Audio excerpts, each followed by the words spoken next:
ang mga kwento ng pag-ibig, kwento ng buhay, at kwento ng pag-asa dito sa Barangay Love Stories. Love Stories.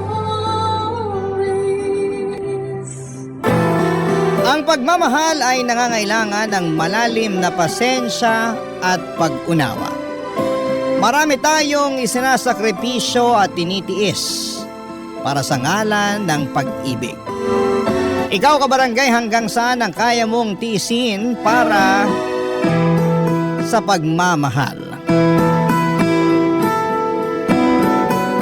Dear Papa Dudut, ako po si Ramir, matagal na po akong tagahanga ninyo at palagi ko po kayong inaabangan sa Facebook tuwing alas 12 ng hapon.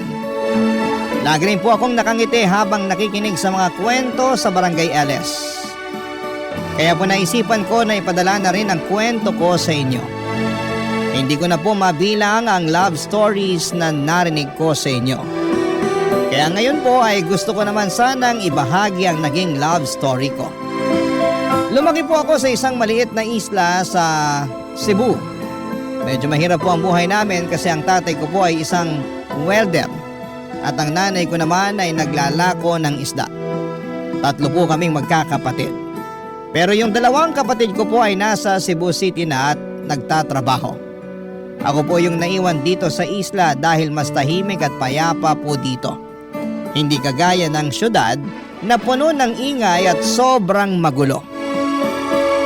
Pagkatapos ko pong makagraduate ng high school, nagtrabaho po ako sa isang bakery na 15 minutes ang layo mula sa bahay namin. Wala po kasi kaming sapat na pera para ipagpatuloy ko pa ang kolehiyo. At yung pinapadala ng mga kapatid ko ay sapat lamang sa mga gastusin namin sa bahay. Kaya naman po kinailangan kong magsikap at maghanap ng paraan para makapag-survive at makapag-ipon ako. Isa po akong baker, Papa Dudut. Tuwing madaling araw, pumupunta na po ako sa bakery para magtrabaho. Dito ko po nakilala si Ellie, yung katrabaho ko sa bakery. Ako po yung baker. Siya naman po yung nagbabantay ng mga paninda. Kadalasan kaming dalawa lamang po ni Ellie ang naiiwan kasi hindi naman kalakihan ng bakery na pinagtatrabahuhan namin ng panahon na yon. Si Ellie po ay nakapagtapos ng kolehiyo sa isang maliit na college dito sa isla namin. Pero kahit nakapagtapos na siya ay napilitan pa rin siyang magtrabaho sa bakery dahil wala naman talagang ibang magandang opportunity dito sa isla. Kahit na hindi ito ang pangarap niyang trabaho ay hindi siya nagreklamo at patuloy na nagsikap para sa pamilya at sa sarili niya. Tuwing nakakausap ko po si Ellie, parang nawawala lahat ng pagod at problema ko. Hindi ko po nararamdaman ang hirap ng buhay kapag nandyan siya. Parang may magic po siya na nagpapagaan sa lahat ng bagay. Mas lalo po akong naging porsigido at mas ginanahang magtrabaho dahil po sa kanya. Kung ano-ano lang po ang mga pinag-uusapan namin ni Ellie. Minsan ay mga simpleng bagay lamang tulad ng mga nangyayari sa araw-araw sa bakery o kaya naman ay tungkol sa buhay sa isla. Pero hindi ko po akalain na unti-unti na palang lumalalim ang usapan namin, Papa Dudut.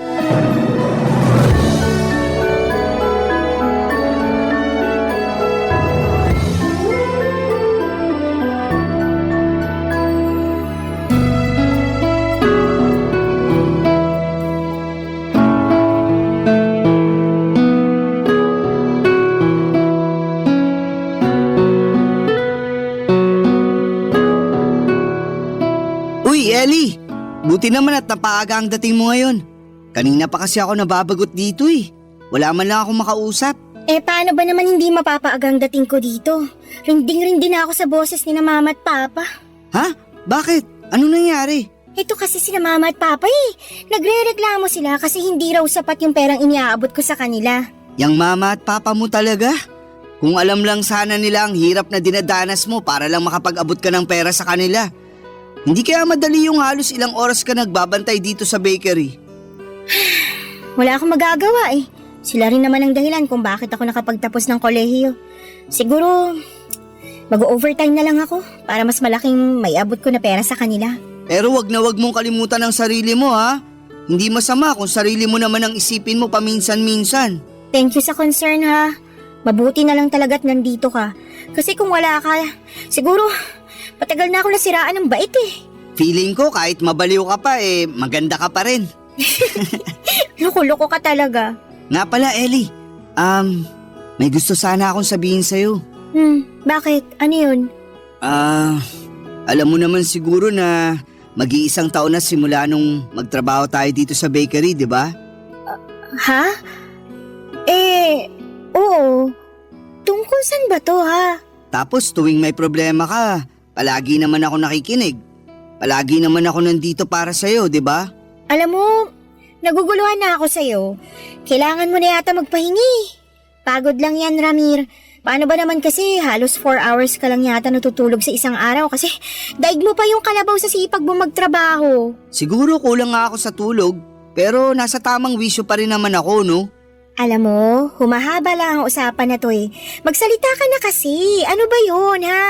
Eto na, maglalakas loob na ako na sabihin sa'yo to. Diretsuhin mo na kasi ako. Gusto sana kitang ligawan. Ano? Alam mo, sa totoo lang, nanginginayang ako sa bawat araw na lumilipas na hindi ko nasasabi sa'yo ang tunay kong nararamdaman. Kaya ako naglalakas loob na sabihin sa'yo to kasi ayoko na mag-aksaya ng panahon. Ramir, ganon din naman ang nararamdaman ko para sa'yo eh. Seryoso ka? Oo, hindi ka naman kasi mahirap mahalin. Mabait ka at marunong ka makinig. Pero kasi... Kasi ano? Alam mo naman na umaasa ang mga magulang ko sa akin, 'di ba? Hindi na nga ako maganda o gaga sa pagtatrabaho para lang makapag-abot ako ng pera sa kanila. Hindi naman sa nagrereklamo ako pero kasi malaki ang utang na loob ko sa mga magulang ko at gusto kong ituon ang lahat ng atensyon ko sa kanila. Gaya nga ng sinabi ko sa'yo kanina, hindi rin naman masama kung iisipin mo ang sarili mo paminsan-minsan. At isa pa, pwede ka pa rin naman tumulong sa kanila kahit tayo na. Anong tayo? Hindi ka pa nga nanliligaw eh. Hindi pa, kasi hindi ka pa naman pumapayag eh. Ay naku, ang kulit mo. Sige na nga. Ha? Oo na nga. Pumapayag na ako na ligawan mo ko. Sa wakas! Thank you, Ellie! Hindi mo pagsisisihan to. May magagawa pa ba ako? Iisa lang naman tayo ng pinagtatrabahuhan eh. Sigurado ako na araw-araw mo rin naman akong kukulitin. Kaya ayan na, pumapayag na ako. Okay ka na? Masaya ka na? Sobra! Hindi mo alam kung gaano ako kasaya ngayon. Nga pala, sasamahan na kita mag-overtime mamaya. Ha? Bakit naman? Masama ba na gusto ko itang samahan? Ay nako, mapapagod ka lang. Tingnan mo nga yung eye bags mo, ang lalim-lalim na. Ano ka ba? Wag mo na akong isipin. Huwag kang mag-alala kasi ibibigay ko sa iyo ang perang kikitain ko sa pag-overtime. Nang sa ganun, mas malaki ang maibigay mo sa mga magulang mo. Sobrang saya ko po noong araw na yon nang pinayagan ako ni Ellie na ligawan siya. Ilang buwan lang ang lumipas at sinagot na rin niya ako sa wakas, Papa Dudut. Sobra-sobra ang pagmamahal ko kay Ellie noon. Kasi tuwing day off ko, imbes na matulog ay pinapasyal ko pa siya sa buong isla para mapasaya siya. Ang saya-saya ko talaga noon at sigurado naman akong ganon din siya sa akin. Pero nagkaroon po ng problema sa relasyon namin nang ipinakilala na ako ni Ellie sa pamilya niya. Malaki ang pamilya ni Ellie, nandyan ang nanay, tatay, 3 kapatid niya, mga anak ng mga kapatid niya. Siguro'y aabutin tayo ng umaga kung iisa-isahin ko pa. Wala naman po akong problema sa laki ng pamilya ni Ellie. Kasi sanay naman tayo sa ganitong tradisyon bilang mga Pilipino. Pero nagkaroon po ako ng problema nang napansin kong hindi ako gusto ng pamilya niya. Palagi nagpaparinig ang mga magulang ni Ellie na wala raw mapapala si Ellie sa akin. Kasi isa lang daw akong baker sa isang maliit na bakery. Hindi pa ako nakapagtapos ng high school at sobrang salat daw ng kinalakhan kong pamilya. Kahit po si Ellie mismo ay hindi nakaligtas sa mga masasakit na salita ng mga magulang niya. Na-witness ko po mismo kung paano siya pagsalitaan ng mga ito. Sinabihan siya ng sarili niyang pamilya na boba raw siya. Kasi kahit nakapagtapos siya ng kolehiyo Hindi naman daw niya nagamit ang diploma niya. Sinabihan pa siya ng tanga siya sa pagpili ng lalaki. Pero ang mas nakakagulat doon ay mukhang hindi nasasaktan si Ellie sa mga sinasabi ng pamilya niya. Parang normal lang sa kanya at maganda pa rin ang tingin niya sa kanila. Palagi niyang iniisip na may utang na loob siya sa pamilya niya. Sa totoo lang ay kabaligtaran kami ni Ellie. Kung siya ay matyaga at kaya niyang tiisin ang mga panlalait at negatibong komento sa kanya. Ako naman po ay masyadong sensitibo. Nagtitimpi na lamang po ako kasi kahit mahirap ako, ang pinakaayaw ko ay yung minamaliit at yinuyurakan ng pagkatao ko. Aminin ko sa inyo, Papa Dudut, na sobrang nasaktan ako tuwing pinaparinggan ako ng pamilya ni Ellie. Pero tinitiis ko po ang lahat ng yon kasi mahal na mahal ko talaga si Ellie. At gusto kong magtagal ang relasyon namin at siyang magiging katuwang ko hanggang sa pagtanda. Pero alam niyo naman po, tao lamang ako, napupuno at nasasaktan. Ilang buwan ko ring tiniis ang panlalait ng pamilya niya, hindi lang ng mama at papa ni Ellie kundi pati na rin ang mga kapatid niya. Silang lahat po ay ayaw sa akin. At dumating na nga po ang panahon na kinausap ko na si Ellie tungkol sa bagay na ito, Papa Dudut.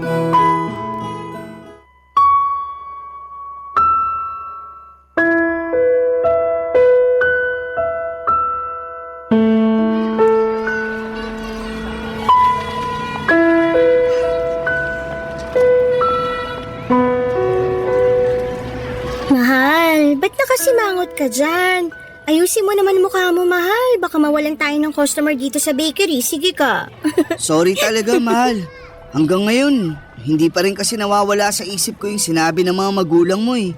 Ramir, mahal. Pagpasensyahan mo na lang sila mama at papa. Sigurado naman ako na hindi nila sinasadya yun eh. Anong hindi sinasadya? Paulit-ulit na nga nila akong pinaparinggan na wala raw ako naabot sa buhay. At hindi raw tayo bagay sa isa't isa. Kasi hindi ako nakapagtapos ng pag-aaral habang ikaw college graduate. Sobra ako naliliit sa sarili ko tuwing naririnig ko yung mga pinagsasasabi nila tungkol sa akin. Ikaw talaga, palampasin mo na lang. Alam mo naman ang mga matatanda, 'di ba? Paminsan-minsan walang filter yung mga pinagsasasabi nila. Pero sigurado naman ako na matatanggap ka rin nila. Isang malaking suntok sa buwan yan. Ay, nga pala mahal, may gusto sana pala akong sabihin sa'yo. Bakit? Ano yun? Napagtanto ko kasi na siguro mas makakabuti kung sa syudad na tayo magtatrabaho. Ano? Tigil-tigilan mo nga ako, Ramir. Biglaan naman yata yan. Hindi. Pakinggan mo kasi muna ako, mahal. Isipin mo ang tagal na natin nagtatrabaho dito sa bakery. Pero ni minsan hindi nadadagdagan ang sahod natin. Tapos kahit anong kahit natin sa pag-overtime, parang hindi naman tayo maasenso. Ramir, ayokong iwanan ng pamilya ko. Kung gusto mo pumunta sa syudad, gawin mo mag-isa mo. Ellie naman, hindi ka na menor de edad. Pwede ka pa rin naman tumulong sa pamilya mo kahit nasa syudad tayo Pero iba pa rin yung nakikita ko sila araw-araw. Sandali nga lang, nagkakaganito ka ba dahil sa mga sinasabi ng mga magulang ko sa'yo? Sobrang sensitive mo naman yata. Magpakalalaki ka nga. Aaminin ko, oo. Nasasaktan ako tuwing naririnig ko yung mga pinagsasasabi ng mga magulang mo tungkol sa akin. Pero Ellie, hindi kasi ganun yun eh. Hindi na tayo bumabata. At gusto ko na rin makapag-ipon ng maayos at bumuo ng sarili nating pamilya. Naiintindihan mo naman kung saan ako nanggagaling, di ba? Pero Ramir, kailangan ko pang bumawi sa mga magulang ko. Hindi ko pa sila nasusuklian sa lahat ng ginawa nila para sa akin eh. Hindi ko nga alam kung bakit nanghihingi pa ng pera yung mga magulang mo. Sapat naman na yung natatanggap nila na ayuda buwan-buwan. Pero kung ang pagtulong sa kanila ang magpapasaya sa'yo, hindi na kita pipigilan. Pwede mo naman silang tulungan habang nagtatrabaho tayo sa syudad, di ba? Sige na nga, pag-iisipan ko. Pero saan naman tayo maghahanap ng mauupahan? May pera ba tayo? Saan tayo magtatrabaho? Sobrang hassle, Ramir. Ang dami-dami na naman kailangang ayusin. Napag-isipan ko na yan, mahal. Nasa syudad yung dalawa kong kapatid. Yung isa nagtatrabaho bilang staff sa isang hotel. Tapos yung isa naman, nagtatrabaho sa convenience store. Sigurado ako matutulungan nila tayo. Pwedeng-pwede ko silang tawagan anytime. Ramir naman eh. Oh, ako na nga ang bahala, di ba? Ano pa ba ang pinoproblema mo, mahal? Hindi ko alam kung paano to ipapaliwanag sa mga magulang ko. Sigurado kong mabibigla yung mga yun. Kung wala kang lakas ng loob para sabihin sa mga magulang mo yung plano nating magtrabaho sa syudad, gusto mo ba na ako na mismo ang kumausap sa kanila? Ay naku, wag na. Ayoko na ng gulo. Baka may masabi na naman sila tungkol sa'yo. Mahal, makinig ka sa akin. Alam kong mahal na mahal mo ang pamilya mo at sobrang laki ng utang na loob mo sa kanila. Pero mahal, hindi naman kasi pwede na habang buhay ka na lang na nasa poder nila. Huwag ka matakot kasi andito naman ako. Hindi naman kita pababayaan eh. Sige na. Magpapaubaya na ako sa'yo. Bigyan mo na lang ako ng pera pambili ng load para at least matawagan ko man lang ang mga magulang ko kapag lumuwas na tayo papuntang syudad. Oo, magtiwala ka sa akin, mahal. Ako ang bahala sa'yo. Ay naku, kung hindi lang talaga kita mahal, hindi ako papayag sa plano mong to. At kung hindi kita mahal, hindi rin naman kita aalokin na pumunta ng syudad kasama ko, no? Sira. Sige na, pagkatapos ng shift natin, uuwi ako kaagad. Ako na magpapaliwanag kina mama at papa. Uy, wag kang dadaan sa bahay mamaya ah. Baka magalit lang ang mga magulang ko sa balak natin na lumuwas ng syudad. Sige, mahal. Noted yan. Tatawagan ko na rin mga kapatid ko mamaya para matulungan nila tayo sa paghahanap ng trabaho at matitirhan. Pagkatapos ng shift namin sa bakery ay umuwi kaagad si Ellie para kausapin ang mga magulang niya. At ako naman ay tumawag ako sa mga kapatid ko para ipaalam ang plano namin ni Ellie na tumira at magtrabaho sa Cebu City. Suportado nila ako at masaya pa nga sila na makakasama na rin nila ako sa wakas. Matapos kong makausap ang mga kapatid ko ay tumawag si Ellie sa akin. Umiiyak siya. Gaya ng inaasahan ko ay pinagsalitaan siya ng masama ng mga magulang niya. Patuloy siyang ini-encourage ng mga magulang at kapatid niya na hiwalayan na raw ako. Nang marinig ko yon ay agad ako nakipagkita kay Ellie at dinamayan ko siya. Ipinaliwanag ko sa kanya na mahal ko siya. At gagawin ko ang lahat para patunayan sa kanya at sa pamilya niya na hindi siya magsisisi sa desisyon niyang sumama sa akin at magtrabaho sa syudad. Nang mga panahong yon, Papa Dudut, ay ramdam ko na may alinlangan pa si Ellie. Naintindihan ko naman siya kasi kahit college graduate na siya at nasa tamang edad ay hindi pa rin niya naranasan ang mamuhay ng mag-isa o independent. Siguro nga ay eto na yung tinatawag nilang CPANGS o Separation Anxiety. Pero kahit may alinlangan siya ay pinanindigan ko ang desisyon ko na lumuwas kami ng syudad. Pakiramdam ko kasi kung patuloy kaming maninirahan sa isla ay wala ring mangyayari sa relasyon namin. Maliit lang ang sahod namin, walang magandang opportunity sa isla at araw-araw siyang sinusulsula ng mga magulang niya na hiwalayan na ako. Ewan ko po ba, Papa Dudut. Siguro nga talaga kapag mahirap ka, ganito ang tingin ng mga tao sa'yo. Lagi kang minamaliit. At palagay nila ay hindi ka karespe-respeto. Sigurado naman akong nakita ng mga magulang ni Ellie na mahal ko ang anak nila. At ginugol ko ang lahat ng oras ko para makuha ang loob nila. Pero kahit na anong gawin ko ay hindi nagbago ang tingin nila sa akin dahil salat ako sa buhay. Pagkatapos nga ng 2 linggo ay tuluyan na naming iniwan ni Ellie ang trabaho namin sa bakery. Lumuwas kami papunta ng Cebu City at doon kami tumira sa maliit na kwarto na inuupahan ng mga kapatid ko. Para kaming mga sardinas na nagsisiksikan doon. Pero pinangako ko kay Ellie na gagawin ko ang lahat para sa kanya. Barangay Love Stories. Barangay Love Stories. Nagpapasalamat talaga ako, Papa Dudut, na kahit papaano ay may naipon akong pera mula sa trabaho ko sa bakery. Yung pera na yon ang ginamit namin para makatawid sa araw-araw habang naghahanap kami ng trabaho ni Ellie sa syudad. Wala rin namang ipon si Ellie kasi halos lahat ng pera niya ay napupunta sa mga magulang niya.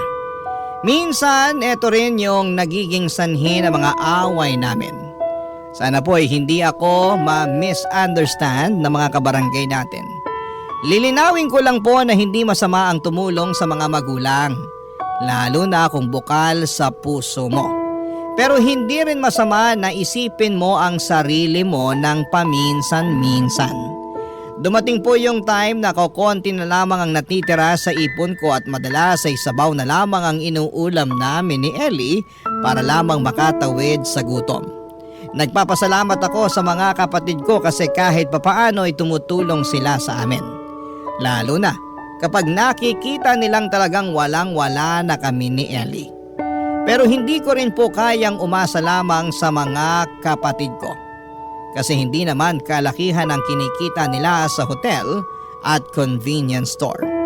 Sobrang saya ko po na pagkatapos ng ilang linggo, natanggap ako sa hotel kung saan nagtatrabaho ang kapatid ko. Si Ellie naman ay naghahanap ng trabaho sa Facebook at kalaunan natanggap siya bilang teller sa isang pawn shop. Mas malaki po ang kinikita namin sa syudad kumpara sa trabaho namin sa bakery sa isla. Pero ang problema, malaki din ang cost of living dito. Pero kahit papaano, at least sa syudad, may naitatabi akong ipon. Lalo na kung mag-overtime ako. Hindi katulad sa bakery na kahit mag-overtime pa ako ng ilang oras ay hindi sapat yung kinikita ko para makapag-ipon. Kahit na hindi kami buhay mayaman ni Ellie ay naging maayos at tahimik naman ang buhay namin. Si Ellie ay patuloy na nakapagpapadala sa mga magulang niya. At kami ni Ellie ay unti-unti na ring nakakapag-ipon. Akala ko noon, maayos na ang takbo ng buhay namin hanggang sa isang araw ay kinausap ako ni Ellie nung umuwi na siya galing sa shift niya sa pawn shop. At doon niya inilabas lahat ng saloobin niya sa akin, Papa Dudut.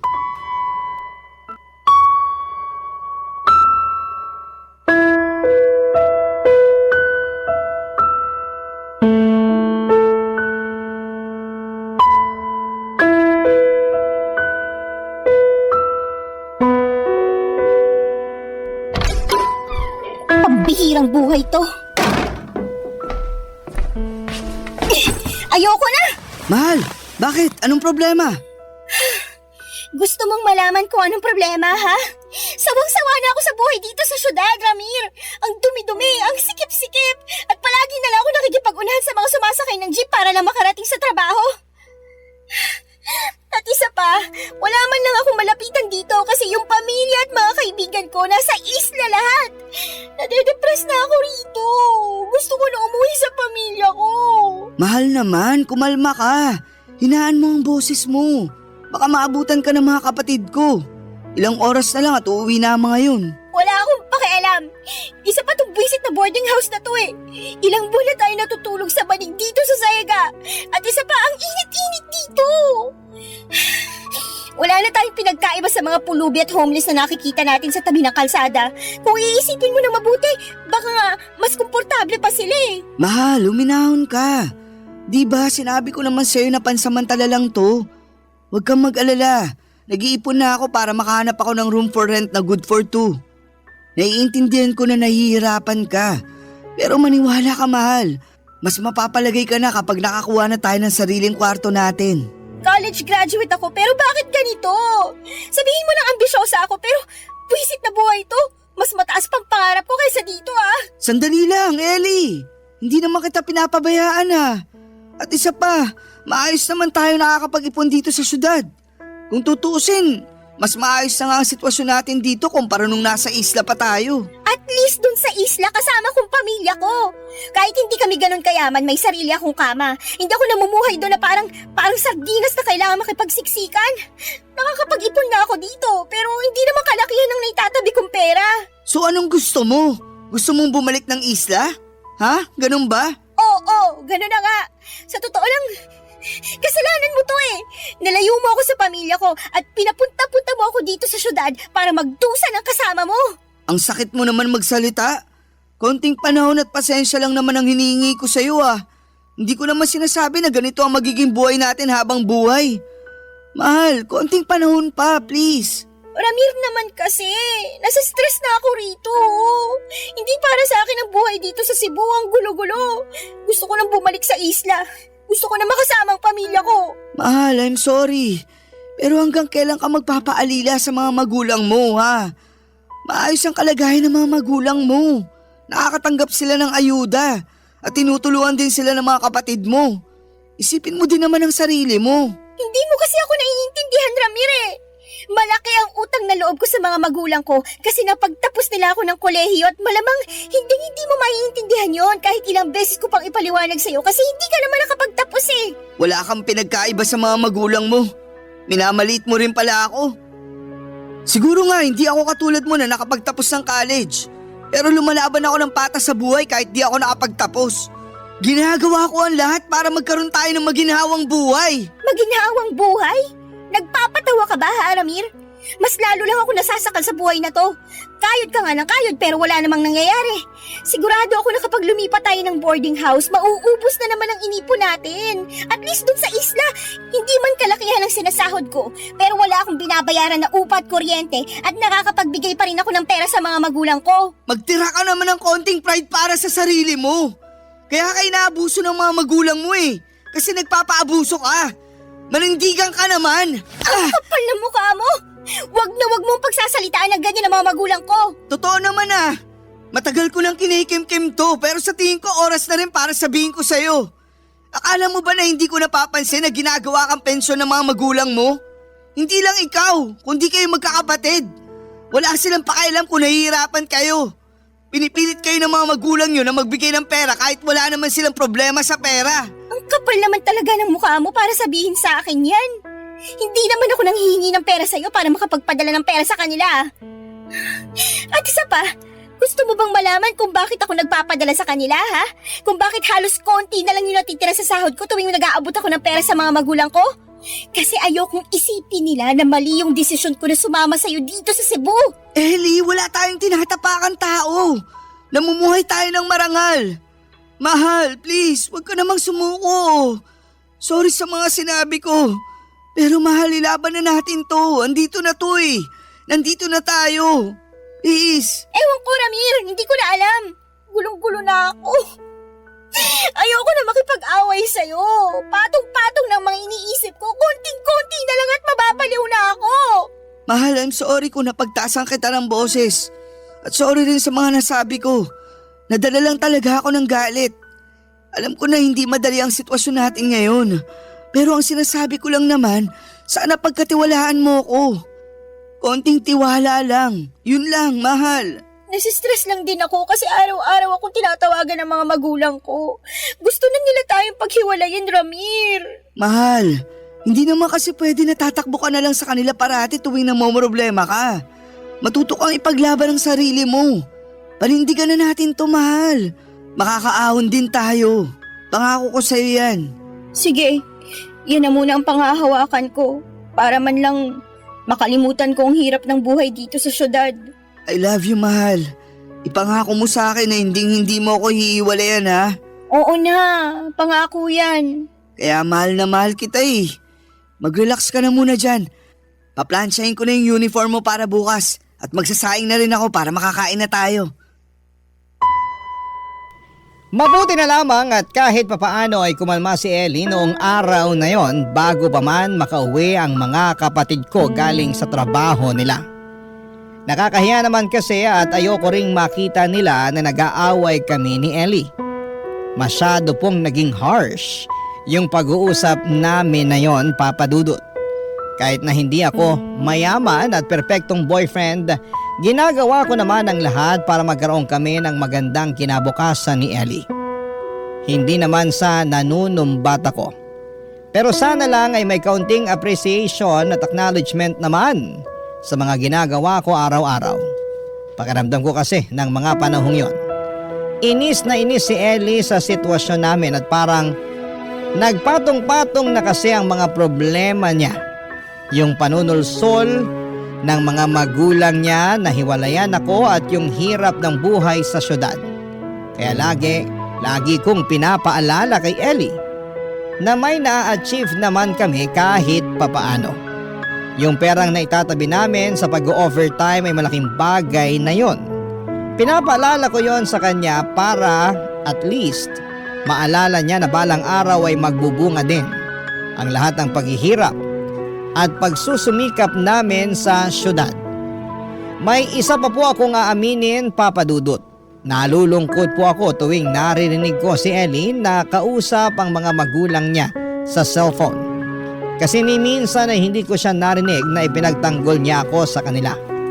Hindi ko man naririnig yung mga sinasabi ng mga magulang niya, pero sa reaksyon ni Ellie, alam ko na patuloy pa rin akong pinagsasalitaan ng masama ng mga ito. Araw-araw kong ipinagdarasal sa Diyos na sana balang araw ay marinig ko si Ellie na pinagtatanggol ako sa mga magulang niya. Pero siguro nga kahit sobrang dependent ka sa mga magulang mo, mahirap ding lumaban. Sinabi ko na po ito kanina at sasabihin ko po ulit. Walang masama sa pagtulong sa mga magulang, lalo na kung bukal ito sa puso mo. Pero iba kasi ang mga magulang ni Ellie. Palagi nilang tinatanong kung kailan siya sasahod. Tapos humihingi sila ng specific amount na pag-alaman ko rin mismo kay Ellie na ganito rin ang ginagawa ng mga magulang niya sa mga kapatid niya. Kung tutuusin nga, masalat pa kami sa buhay kumpara sa pamilya ni Ellie. Pero kahit kailan ay hindi kinikwenta ng mga magulang ko kung magkano ang ibibigay ko sa kanila o kung kailan. Iba rin talagang nagagawa ng pagmamahal. Kasi minsan nagiging tanga ka na lamang. Paulit-ulit kang tinatapakan at inuyurakan, pero dahil sa pagmamahal, iniintindi mo pa rin.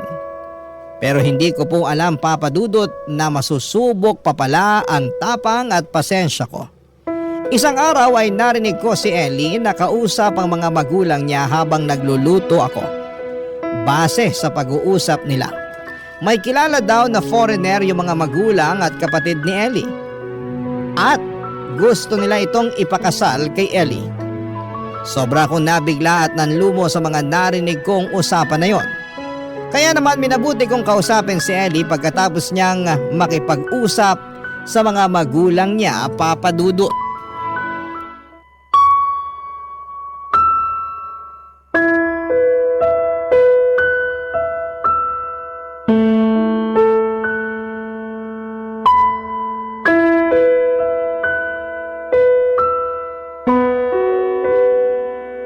Mahal, Bakit mahal? Ano yun?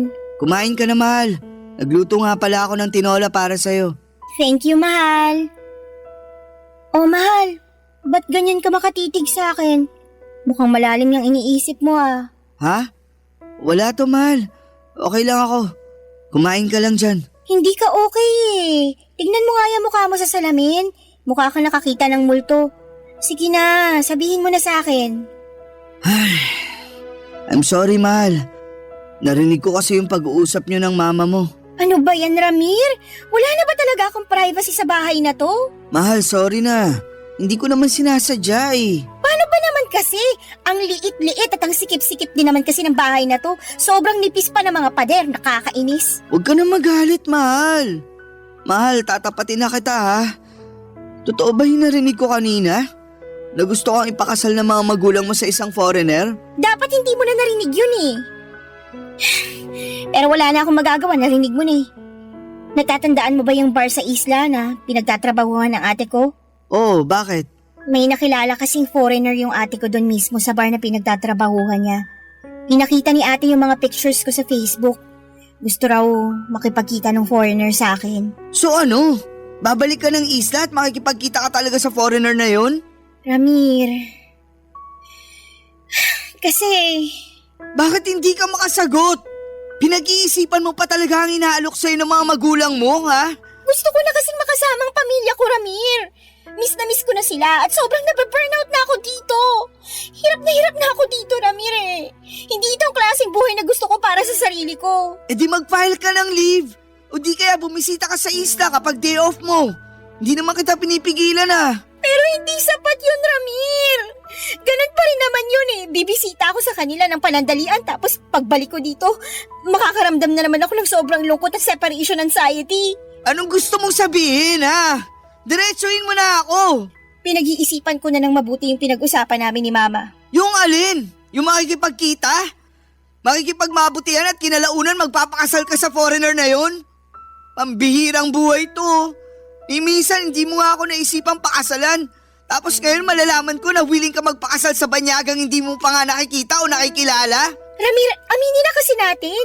Mas lalo lang tayong mababaon sa hirap kung magpapakasal pa tayo. Kaya mo pinag-iisipan na magpakasal sa foreigner na yun? Ibang klase ka rin naman. Hindi pa nga kayo nagkikita ng foreigner na yun pero planado nyo na lahat ang gagawin nyo. Ayoko na makipag-away. Alam ng mga magulang ko kung anong mas makakabuti para sa akin. Hindi ka na bata, Ellie. Alam mo kung ano ang tama sa mali. Manindigan ka naman. Ano? Pag sinabi sa'yo ng mga magulang mo na tumalong ka sa tulay, tatalong ka rin ba? Ramir, di ba pumunta tayo ng syudad para mas magkaroon tayo ng maginhawang buhay? Pero bakit ganun? Bakit parang wala namang nangyayari sa atin? Ellie, hindi tayo nag-iisa. Maraming tao dyan na patuloy na nakikipagsapalaran dito. Pero hindi ibig sabihin nun na wala tayong mararating sa buhay. Ilang beses mo nang sinabi sa akin yan. Puro ka pangako, wala namang nangyayari. Ellie, mahal. Huwag mo akong iwan, please. Kung yung perang pinapadala mo sa mga magulang mo yung inaalala mo, pinapangako ko sa'yo na hindi na ako kukontra. Wala ka na maririnig sa akin na kahit anong masama tungkol sa mga magulang mo. At magdodoble kahit na rin ako para may pandagdag ka sa ibibigay mong pera sa kanila. Kaya kong gawin ang lahat ng yon. Basta wag mo lang akong iwanan. Parang awa mo na. Lulod ako sa harapan mo kung kinakailangan. Please, Ellie. Maawa ka naman sa akin. Hindi mo kailangan gawin yan, ano ba? Oo, alam ko na hindi ko kayang tapatan yung pera at luho na kayang ibigay ng foreigner na yon. Pero isa lang ang mapapangako ko sa iyo. Kayang-kaya kitang mahalin at paalagaan hanggang sa huling hininga ko. At hindi ko pa rin nakakalimutan ang pangako ko sa iyo na giginawa rin ang buhay natin balang araw. Konting panahon at pasensya pa, please. Darating din ang araw na mabibigay ko rin sa iyo ang buhay na kayang ibigay ng foreigner na yon. Ramir, wag mo na akong pahirapan, please. Hirap na ako sa buhay natin dito. Ayoko na. Miss ko ng pamilya ko at sawang-sawa na ako sa buhay na isang kahig isang tuka. Ellie, gagawin ko ang lahat para sa iyo. Kung gusto mong huminto sa pagtatrabaho, papahig na ako. Ako na mismo ang bubuhay sa iyo. Basta wag ka lang sumama sa foreigner na yon. Maawa ka naman sa akin. Kung kinakailangan kong pagurin ang katawan ko sa kakatrabaho para lang mabuhay kita, gagawin ko. Hindi mo na kailangan gawin yan, Ramir. Pinapalaya na kita. Ang bigat po ng pakiramdam ko ng araw na yon, Papa Dudut. Si Ellie ang dahilan kung bakit ako lumuwas ng syudad. Si Ellie ang dahilan kung bakit parati akong nagsusumikap sa trabaho. Pero hindi ko akalain na siya rin pala ang magiging dahilan ng matinding depresyon na nararamdaman ko.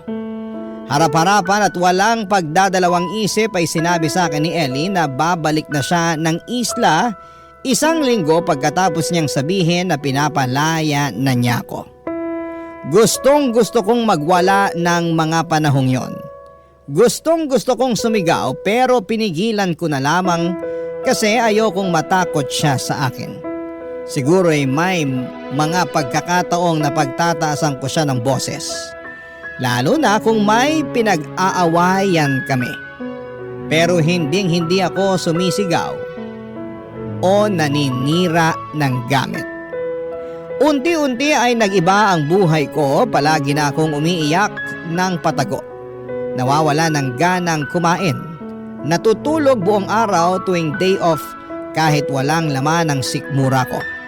At tuwing weekdays naman ay nagpapakapagod ako sa trabaho. Nag-overtime para makalimutan ang sakit na nararamdaman ko.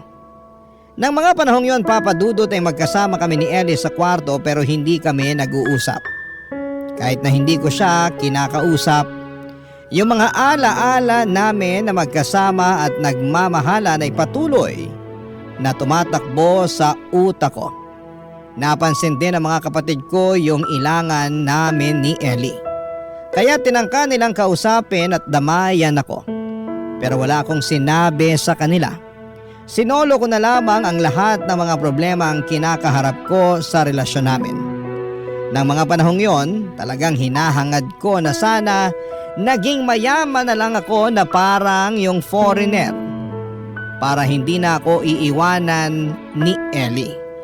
At kahit ngayon habang sinusulat ko po ito ay napapaisip pa rin ako na may mga magulang palang kayang gawin ang lahat para lamang magkapera. Barangay Love Stories. Barangay Love Stories. Kung pangungutya at maanghang na salita lang galing sa mga magulang ni Ellie ay kaya ko pang tiisin at baliwalain. Pero yung ginawa nilang panunulsol kay Ellie, yon ang pinakabastos at pinakamasagwa nilang ginawa sa akin. Pero hindi ko naman pwedeng isisi lahat sa mga magulang at pamilya ni Ellie kasi si Ellie rin naman ang nag-decide na iwanan ako at sundin ang mga magulang niya na ikasal siya sa isang banyaga. Alam nyo, Papa Dudut, hanggang ngayon ay hindi ko pa rin maintindihan kung bakit may mga magulang na hindi kayang maging masaya para sa mga anak nila kapag nagiging independent na sila. Hindi naman naging pabigat si Ellie sa bahay nila. Siya nga ang laging tumutulong sa kanila. Tapos ganon na lamang ang galit nila noong nalaman nilang luluwas kami ni Ellie sa Cebu City. Masakit mang pakinggan. Pero ito ang pinakamasaklap na katotohanan. Dalawa lang ang dahilan kung bakit galit na galit yung mga magulang ni Ellie. Una ay ayaw nila ng lalaking tulad ko na lumaki sa hirap. At pangalawa ay natatakot sila na baka hindi na sila sustentuhan ni Ellie kapag bumukod ito sa kanila. Dito ko rin na-realize na hindi pala biro ang magbuo ng pamilya. Dapat physically, emotionally at financially ready ka. Kasi kung hindi, baka mag-rely ka na lamang sa mga anak mo paglaki nila. At yun pala ang nagiging sanhi ng mga hindi pagkakaintindihan. Bilang mga magulang, sana'y sapat na sa atin ang makita ang mga anak natin na independent, masaya at kayang tumayo sa sarili nilang mga paa. Anyway, dumating na nga po ang araw na kinakatakutan ko. Ang araw na aalis na si Ellie sa boarding house para bumalik na ng isla. Yung araw na matagal ko nang iniiwasan. Pero dumating na rin. Sobrang sakit, Papa Dudut. Kasi kahit na pinapalaya na niya ako ay nandyan pa rin yung pagmamahal ko sa kanya. At hindi ko basta-basta maiiwasan yon. Sa kabila ng lahat ng mga nangyari, yung nararamdaman ko sa kanya ay hindi ko kayang tanggalin. At sa araw na yon, bago siya umalis, nag-usap pa kami ni Ellie. Saglit lamang yung usapan namin na yon. Sa totoo lang ay nagdalawang isip pa ako kung kakausapin ko pa si Ellie. Pero nilakasan ko ang loob ko at ako na mismo ang unang kumausap sa kanya, Papa Dudut.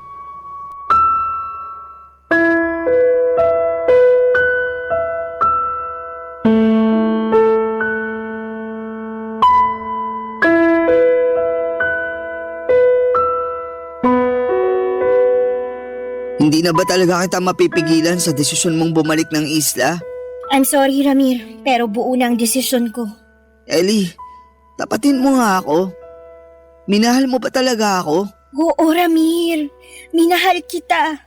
At mahal pa rin kita. Pero ang hirap lang kasi. San ka nahihirapan? Baka pwede pa natin pag-usapan to. Ellie, alam kong ilang araw na tayong hindi nag-uusap. Pero aaminin ko sa'yo na mahal pa rin kita. At ang dahilan kung bakit hindi ako umiimik nitong mga nakaraang araw, dahil sobra ako nasasaktan sa desisyon mong makipag-iwalay sa akin. Ramir, magkaiba kasi tayo ng priority sa buhay. Nasasakal na ako sa ganitong klaseng buhay. Ellie, may pakiusap sana ako sa'yo. Ano yun? Baka pwede mo munang ipagpaliban yung pag-alis mo. Kahit isang araw lang. Gusto ko lang ng time para magkaroon tayo ng closure. Gusto ko ng konting panahon pa na kasama ka. Para man lang maramdaman ko na totoo ang naging pagmamahalan natin. Ramir, mas lalo lang natin pinapahirapan ang isa't isa sa gusto mong mangyari. Ellie, sige na naman, please. Awang-awa na ako sa sarili ko. Sobrang tuliro ko na nitong mga nakaraang araw. Gulong-gulo na ang isip ko sa nangyayari sa ating dalawa. Hindi ko nga alam kung makaka-move on pa ako. Pagbigyan mo na ako.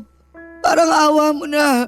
I'm sorry, Ramir, pero sinabi ko na sa pamilya ko na mamayang gabi na ang dating ko. Naihanda ko na rin lahat ng gamit ko. Sorry talaga pero hindi na kita mapagbibigyan pa. Wala na ba ako pwedeng gawin para baguhin yung isip mo? Buo na ang desisyon ko, Ramir. Kung ganun, may isang hiling na lang ako. Ano? Sana alagaan mo ang sarili mo. Ramir. I'm sorry kung hindi ko kaagad natupad yung pinapangako ko sa iyo. I'm sorry kung hindi kita nabigyan ng maginhawang buhay. And I'm sorry kung hindi mo sa akin naramdaman ang pagmamahal na matagal mo nang hinahanap. Ramir, tama na yan. Masipag ka at maunawain. Sigurado ko makakahanap ka rin ng babaeng para sa'yo. Deserve mo ng taong mamahalin ka ng buong buo. Bakit? Hindi mo ba ako minahal ng buo? Hindi sa ganon, Ramir. Ang hirap lang kasi tanggapin na kahit anong sakripisyo ko, hindi kita kayang mapasaya. Gustong gusto kitang ipaglaban, Ellie. Maniwala ka. Pero kahit anong pilit ko, mukhang buo na nga ang desisyon mo. Wala na ba talaga tayong pag-asa? Hindi na ba tayo pwedeng magsimula ulit? Ramir, tatapatin na kita. May ibang lalaki nang naghihintay sa akin at hinahanda ko na rin ang sarili ko para makilala ko siya. Hindi ko na kaya magpanggap na okay lang ako sa relasyon natin because I want more. I want to be more. At alam ko na ito rin na magpapasaya sa pamilya ko. Mahal kita, Ramir. Pero mas mahal kong pamilya ko eh. I'm sorry, Ellie. Pero nasasaktan pa rin ako. Ang sakit-sakit lang kasi. Sa pagbibigay na lang ba talaga ng pera na ipapakita ang sakripisyo ngayon? Mali itong ginagawa ng pamilya mo sa'yo eh. Bakit ba kasi hindi mo ako magawang ipaglaban? Ikinakaya mo ba ako dahil ganito lang ako? Mali itong gagawin mo eh. Maling-mali. Nagbabalak ka magpakasal sa isang foreigner nang dahil lang sa pera niya. So anong tamang desisyon, ha? Yung manatili ako sa piling mo hanggang sa manginig ang mga katawan natin dahil sa gutom? May mga bagay na hindi kayang tumbasan ng pera. Ayan! Yan mismong dahilan kung bakit gustong-gusto ko nang tapusin ang relasyon na to. Buong buhay mo, Ramir, lumaki at sanay ka sa hirap. Kung gusto mo magtampisaw sa putek, bahala ka! Hindi kita pipigilan. Pero wag na wag mo kung hilahin pababa kasama mo. Sobra ka naman magsalita. Nakakasakit ka na. Eh bakit? Hindi ba totoo naman? Oo, lumaki ako sa hirap pero ni minsan hindi ako nag-enjoy sa ganong klaseng buhay. Lumaki ako may ambisyon at pangarap sa buhay, Ramir. Hindi tulad mo na wala nang ginawa kundi ang yakapin ang buhay na punong-puno ng pagtitiis, paghihirap at pagdudusa. Ayoko na. Ha? Anong ayaw mo na? Ano ibig mo sabihin, ha? Ayoko nang ipagpilitan pa ang sarili ko sa taong hindi naman ako pinapahalagahan. At least pagkatapos ng araw na to, masasabi ko sa sarili ko na ginawa ko ang lahat para ipaglabang ka at may salba ko ang relasyon na to. Tapos na tayo, Ellie. Umalis ka na kung gusto mo. Ayoko na makipagdiskusyon pa sa'yo. Walang iya ka! Talagang aalis na ako! Hindi ako makapaniwala na pinagtiisan at sinayang kong panahon at oras ko sa lalaking hindi man na nakagraduate ng college. Hinding-hindi na ako papayag na hilahin mo pa ako pababa na kasama mo. Kung gusto mong mabulok sa dugyot na boarding house na to, bahala ka sa buhay mo. Nasagad po ang pasensya ko noong araw na yon, Papa Dudut. Hindi ko akalain na maririnig ko ang mga salitang yon galing sa isang babae na minahal ko ng buong buhay ko. Kung hindi niya po ako kayang tratuhin na boyfriend, sana naman ay tratuhin niya ako na parang tao. Sobra po akong nagulat, nalungkot at nanghinayang kasi pakiramdam ko talaga ay nadala na si Ellie sa mga sulsol na mga magulang niya. Kaya ganon na lamang kung bastusin niya ako. Naawa sa akin ang mga kapatid ko noong sinabi ko sa kanila ang lahat-lahat ng pinagdaanan namin ni Ellie. Fast forward. At nagtuloy-tuloy na po ako sa buhay ko. Marami pa rin akong hinarap na pagsubok kahit na wala na si Ellie sa buhay ko. Ang pinakamalaking pagsubok na hinarap ko ay noong nag-cost cutting ang hotel na pinapasukan ko. At isa po ako sa mga tinanggal sa trabaho. At kagaya po ng dati, tinulungan ako ng mga kapatid ko sa pang-araw-araw habang wala akong trabaho. Ang bala ko po sana noong time na yon ay mag-apply sa ibang hotel. Pero isang araw ay nag-post sa Facebook ang dati kong katrabaho sa hotel ng isang picture na nasa isang agency siya na nag-a-apply bilang waiter sa isang cruise ship. Nag-message po ako sa kaibigan kong yon at sabay kaming nag-process ng mga requirements hanggang sa dumating ang araw na nakompleto ko ang lahat ng requirements ko at naging waiter na rin sa cruise ship. Habang nasa cruise ship po ako ay nakilala ko ang isang kababayan na Pinay na muling nagpatibok ng puso ko. Long story short ay nahulog ang loob namin sa isa't isa. Hanggang sa dumating ang araw na nakapag-ipon kami pareho at pareho kami nag-resign sa cruise ship at bumili kami ng lupa at nagpatayo ng bahay sa isla kung saan ako lumaki. Mas gusto kasi ng partner ko na manirahan at magnegosyo doon sa kinalakhan kong isla kasi maganda raw yung beach, kaya pumayag na rin po ako. Hindi po nagtagal ay nakapagpatayo po kami ng coffee shop at sobrang saya ko na po sa bago kong buhay. Papadudod kong tutuusin nga, baby na lang ang kulang. Pero sa ngayon po ay masaya ako sa relasyon ko sa bago kong partner, ibang-iba siya kumpara sa dating naging girlfriend ko. Akala ko po ay mamumuhay na kami ng payapa at tahimik ng bago kong partner hanggang isang araw ay sinabi ng cashier namin sa coffee shop na magre-resign na raw siya. Kaya agad-agad namang nag-post ang asawa ko ng hiring cashier sa Facebook mga kapuso. Marami po ang nag-inquire at nagpa-schedule ng interview. At dahil busy po akong tao ay yung asawa ko na ang nag-schedule ng appointment ng mga aplikante. At ako naman ang mismong nag-i-interview sa mga aplikante. Pero lingid po sa kalaman ko na darating pala ang araw na makakatagpo ko ulit ang taong sumira sa pagkatao ko.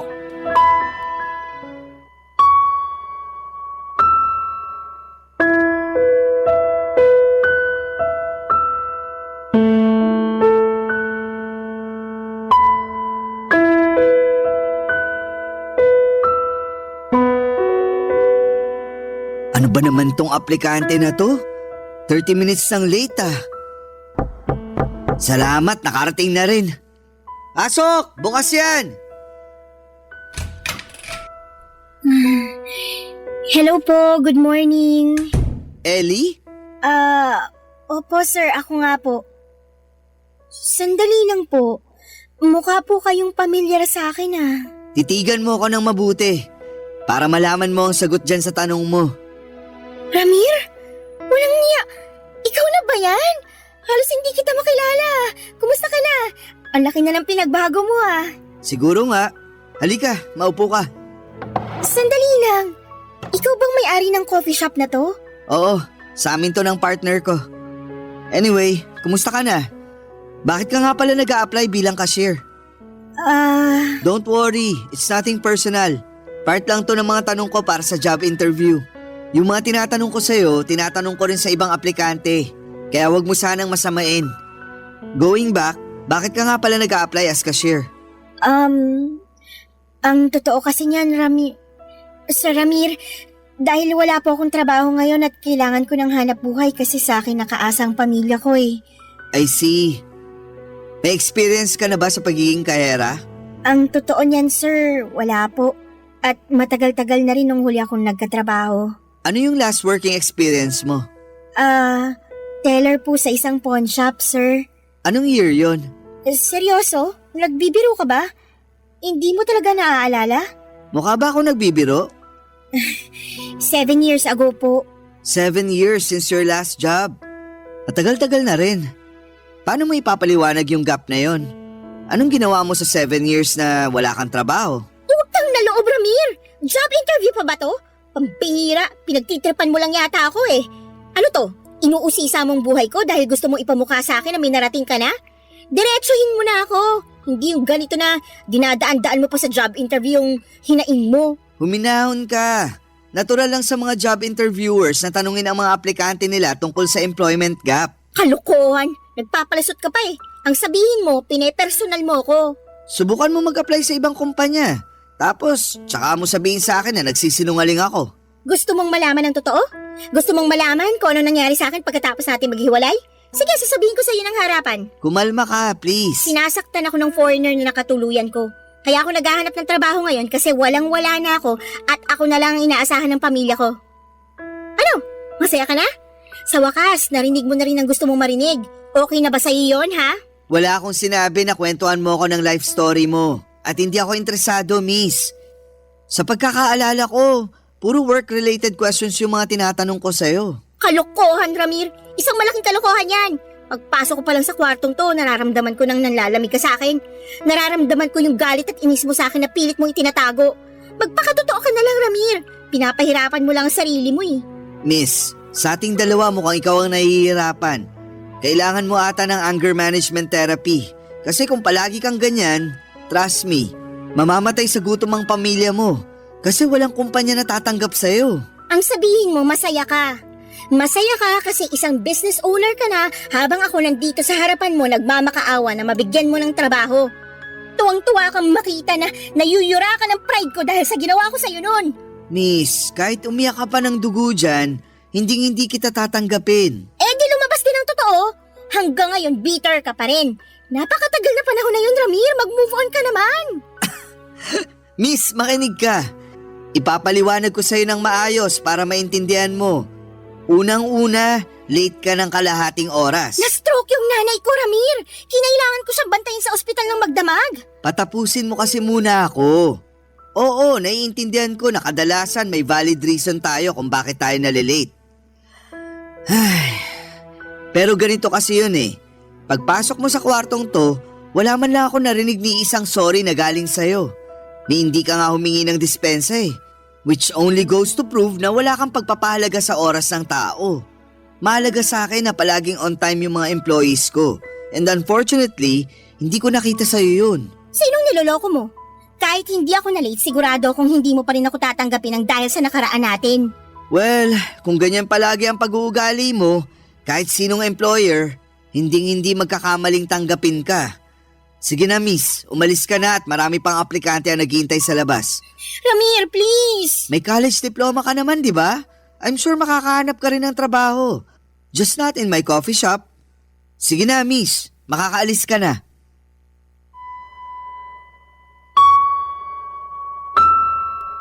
Papadudot pakiramdam ko po ay tumaas ang alta presyon ko ng araw na yon. Sa totoo lang ay talagang nanumbalik lahat ng sakit na dulot sa akin ni Ellie noon. Mga alaala na mga pagsubok at pasakit na iniwasan ko na. Pero kahit na ganoon ay sinubukan ko pa ring magpaka-professional at magpigil subalit hindi pa rin nawala yung tensyon at minasama ni Ellie ang mga sinabi ko sa kanya. Hanggang dumating kami sa punto na nagkainitan na kami. Nang gabing yun ay kinausap ko ang partner ko at ikinuwento ang lahat ng nangyari sa amin ni Ellie. Hindi po siya nagselos. Hindi siya nagalit at sa halip ay natawa pa siya. Natawa siya dahil hindi na niya namalayan na yung aplikante na binook niya para sa job interview sa coffee shop namin ay ang ex ko pala. Ganyan ang partner ko, palagi niyang pinapagaan ang mga bagay-bagay. At yun ang isa sa mga dahilan kung bakit mas tumatag ang aming relasyon. Lumipas sa mga buwan at unti-unting nakabuo kami ng maganda at masayahing team sa coffee shop namin ng partner ko. Isa sa mga empleyado ko ay kapitbahay pala ni Ellie. Noong nalaman ng empleyado ko na ex ko si Ellie, agad niyang ikinuwento sa akin na pinadeport daw ni Ellie ang kinakasama niyang foreigner kasi matagal na pala siyang sinasaktan at inaabuso nito. Talaga pong nakakalungkot marinig yon, Papa Dudut.